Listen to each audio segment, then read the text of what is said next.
I am Mahadeva, lecturer in English, Government PU College, Haggada Devanakote, Mysore District.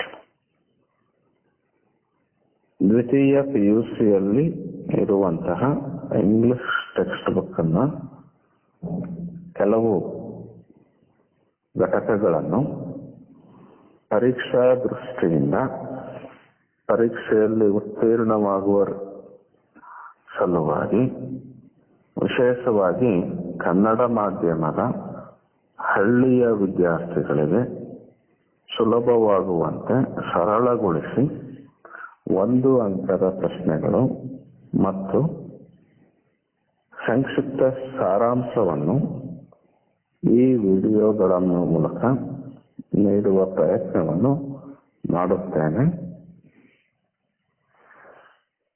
ಈಗ heaven if you are not here on earth ಎಂಬ ಪದ್ಯದ 1 ಅಂಕದ ಪ್ರಶ್ನೆಗಳನ್ನು ನೋಡೋಣ. ಮೊದಲನೆಯದಾಗಿ, what kind of a poem is it? ಇದು ಎಂತಹ ಪದ್ಯ? It is a nature poem. Heaven, if you are not here on earth, is a nature poem written by one of the greatest nature poets of Kannada language, Kuvempu. ಇದು ಸಾರಾಂಶದ ಸಾರಾಂಶ. Heaven, if you are not here on earth, is a nature poem written by a nature poet, Kuvempu. Who has written this poem? Kuvempu has written this poem. ಈ ಪದ್ಯವನ್ನು ಯಾರು ಬರೆದಿದ್ದಾರೆ? ಈ ಪದ್ಯವನ್ನು ಕುವೆಂಪು ಅವರು ಬರೆದಿದ್ದಾರೆ. What kind of A poet is Kuvempu? Kuvempu ಎಂತಹ ಕವಿ?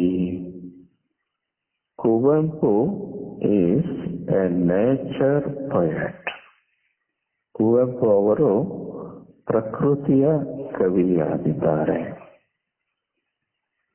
4th ಕ್ವಶನ್, ಈ ಟೆಕ್ಸ್ಟ್ಗೆ ಅನ್ವಯ ಆಗುವಂಥದ್ದು.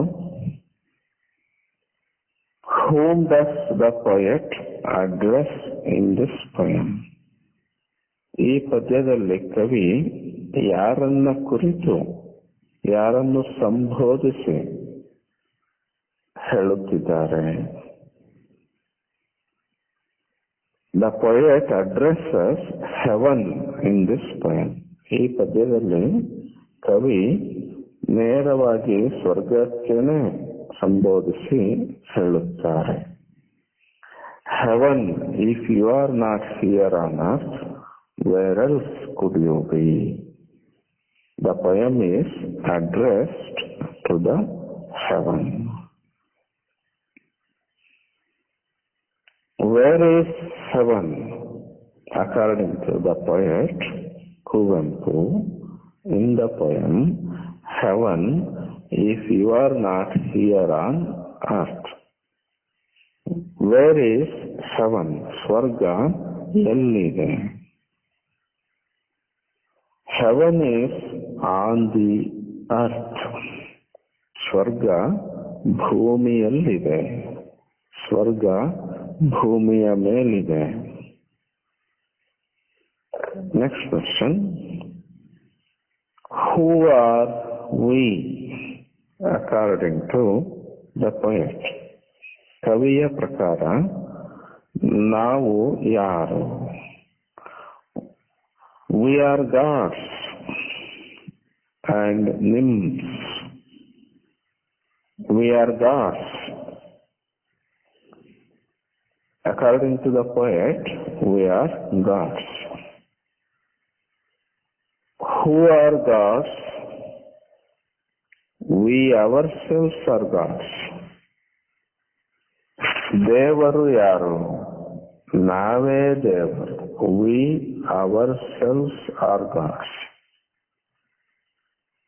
ಹೂ ಆರ್ ಹೆವನ್ಲಿ ನಿಮ್ಸ್? ಸ್ವರ್ಗದ ಅಪ್ಸರೆಯರು ಯಾರು?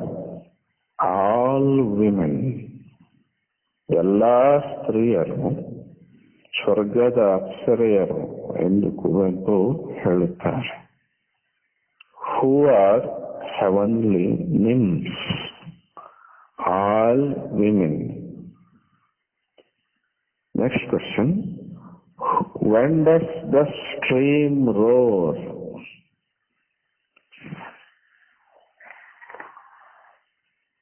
The stream roars while rushing fast.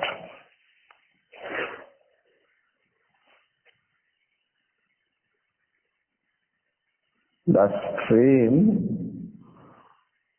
roars while rushing fast.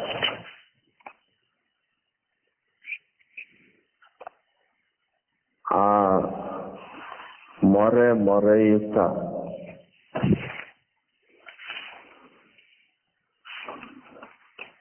ಮೊರೆ ಮೊರೆಯುತ್ತ ಓಡುವ ಈ ತೊರೆಯಿರೆ. ಈ ಸಾಲನ್ನ while this roaring stream rushes fast. ಇದು ಒಂದು ಅಂಕದ ಪ್ರಶ್ನೆ, ಕೇಳುವ ಸಂಭವ ಕಡಿಮೆ, ಬಟ್ ಸ್ಟಿಲ್ ನಿಮಗೆ ಇದು ಗೊತ್ತಿರಲಿ. ಆ ತೊರೆ ನದಿ ಯಾವಾಗ ಗರ್ಜಿಸುತ್ತದೆ? ಅದು ವೇಗವಾಗಿ ಓಡುವಾಗ. The stream roars while rushing fast. Next question. Where does the poet see the rolling surf? ತಿರುಗುವ ನೊರೆಯನ್ನ ಕವಿ ಎಲ್ಲಿ ನೋಡುತ್ತಾನೆ? ತೆರೆಗಳ ತುದಿಯಲ್ಲಿ ತಿರುಗುವ ನೊರೆಯಿರೆ. The poet sees rolling surf at the edge of waves. ತೆರೆಗಳ ತುದಿಯಲ್ಲಿ ತಿರುಗುವ ನೊರೆಯನ್ನ ಕವಿ ನೋಡುತ್ತಾನೆ.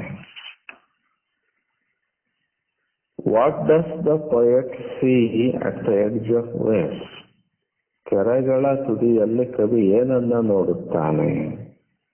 The poet sees the rolling surf at the edge of waves. ತೆರೆಗಳ ತುದಿಯಲ್ಲಿ ತಿರುಗುವ ಬುರುಗು, ತಿರುಗುವ ನೊರೆಯನ್ನ ನೋಡುತ್ತಾನೆ. ಸರ್ಫ್ ಅಂದ್ರೆ ನೊರೆ. Where does the tender sunshine lean? ಎಳೆ ಬಿಸಿಲಿನ, ಸೂರ್ಯನ ಎಳೆ ಬಿಸಿಲು ಎಲ್ಲಿ ಒರಗಿತ್ತು? The tender sunshine leans on verdant garden. ಎಳೆ ಬಿಸಿಲು ಹಸಿರು ಬನಗಳಲ್ಲಿ ಹೂ ಬಿಸಿಲೊರಗಿರೆ ಅಂತ. ಆ ಎಳೆ ಬಿಸಿಲು ಹಸಿರು ತೋಟಗಳಲ್ಲಿ ಒರಗಿತ್ತು ಅಂತ ಕವಿ ಹೇಳ್ತಾನೆ. What makes the earth a heaven? ಈ ಭೂಮಿಯನ್ನ ಸ್ವರ್ಗವನ್ನಾಗಿಸುವುದು ಯಾವುದು? The tender sunshine. ಕವಿಯ ಪ್ರಕಾರ ಎಳೆ ಬಿಸಿಲು, ಸೂರ್ಯನ ಎಳೆ ಬಿಸಿಲು ಆ ಹಸಿರು ತೋಟದ ಮೇಲೆ ಬಿದ್ದಿರುವಂತಹ ಎಳೆ ಬಿಸಿಲು ಆ ಭೂಮಿಯನ್ನ ಸ್ವರ್ಗವನ್ನಾಗಿಸುತ್ತೆ. Who creates heaven on the earth ಅಂದಾಗ ದ ಪೊಯೆಟ್ ಅಂತ ಹೇಳ್ಬೇಕಾಗತ್ತೆ. What makes the earth a heaven ಅಂದಾಗ the tender sunshine. Next question. Where does the heaven ಲೈ?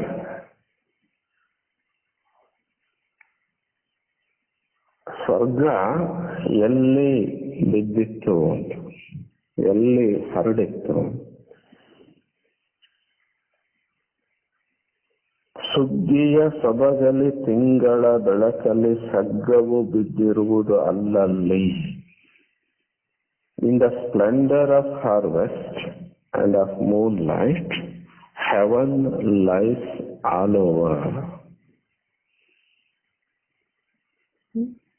The poet, heaven, where does the heaven lie? Heaven lies all over the earth.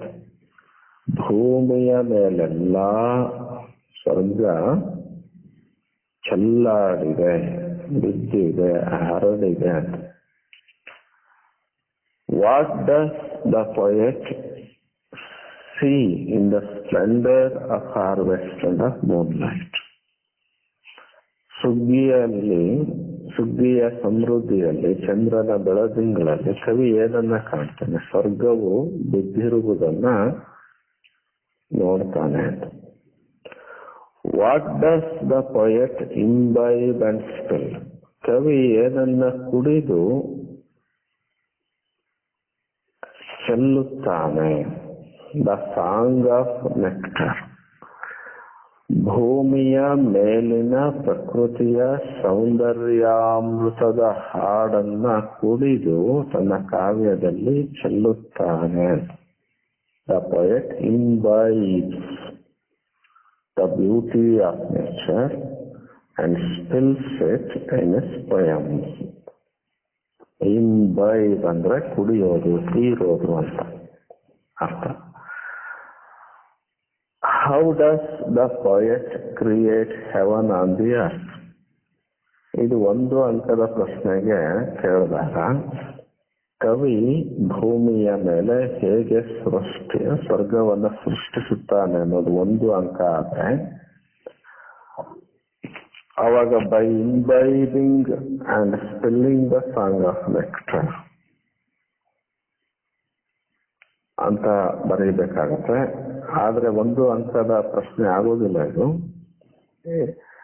How does the poet create heaven on the earth ಅನ್ನೋದು ಇಡೀ ಪದ್ಯದ ಸಾರಾಂಶವನ್ನ ಹೇಳುವ ಪ್ರಶ್ನೆ ಆಗುತ್ತೆ. ಅದರಲ್ಲಿ the entire summary has to be written. ಅಕಸ್ಮಾತ್ ಒಂದು ಅಂಕದ ಪ್ರಶ್ನೆ ಕೇಳಿದ್ರೆ by imbibing and spilling the song of nectar ಅಂತ ಬರೀತಾರೆ. Who creates heaven on the earth? ಭೂಮಿಯ ಮೇಲೆ ಸ್ವರ್ಗವನ್ನ ಯಾರು ಸೃಷ್ಟಿಸುತ್ತಾರೆ? The poet, obviously the poet. The poet creates heaven on the earth. Last question, one more question. What does the poet create on earth? ಕವಿ ಭೂಮಿಯ ಮೇಲೆ ಏನನ್ನ ಸೃಷ್ಟಿಸುತ್ತಾನೆ? The poet creates heaven on the earth. Who creates heaven on the earth? What does the poet create on earth? How does the poet create on earth? ಇವೆಲ್ಲ ಪ್ರಶ್ನೆಗಳು ಇಲ್ಲಿ ಇದೆ. ಈಗ we will see the summary of the poem.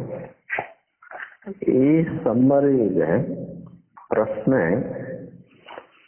how does the poet create heaven on the earth ಅಂತ ಅನ್ನೋ ಪ್ರಶ್ನೆಗೂ ಇದೆ summary ಉತ್ತರ ಆಗುತ್ತೆ.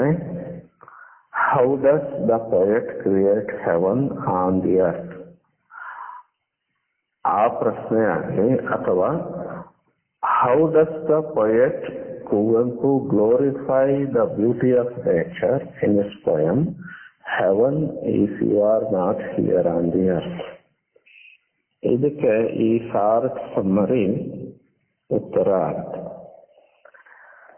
ಹೆವನ್ ಆನ್ಸರ್ ಹೇಗೆ ಬರೀತೀರಿ? Heaven if you are not here on the earth is a nature poem written by one of the greatest nature poets, Kuvempu. The poet glorifies the beauty of nature on the earth. He equates it with heaven. He says that heaven is on the earth. The earth is both beauteous and bounteous. Rivers, oceans, mountains, gardens, sun, moon, stars, valleys, etc. have all made the earth a heaven. God resides in the heart of every being. Heaven is everywhere, since God is everywhere. So, we ourselves are gods. Women are as beautiful.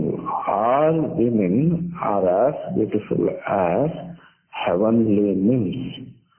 Thus, the poet perceives this beauty of the earth and spills it in his poetry.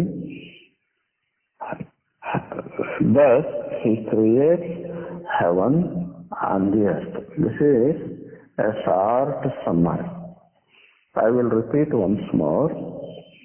Heaven, if you are not here on the earth, is a nature poem written by one of the greatest nature poets, Kuvempu.